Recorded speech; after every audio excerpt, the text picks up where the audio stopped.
One day, Hunter Rabbit went hunting. Suddenly, he saw a track of big footprints and thought they belonged to a giant.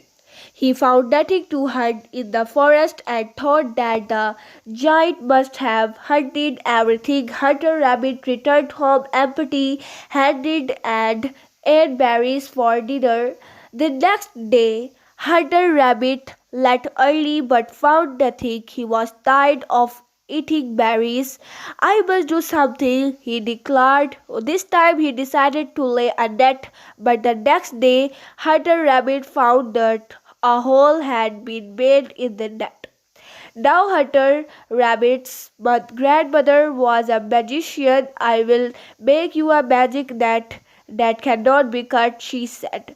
Next morning, when Hunter Rabbit went to see his net, he saw a blinding light coming from it. Else, he had captured the sun. The sun said, "Let me out, or else the wild."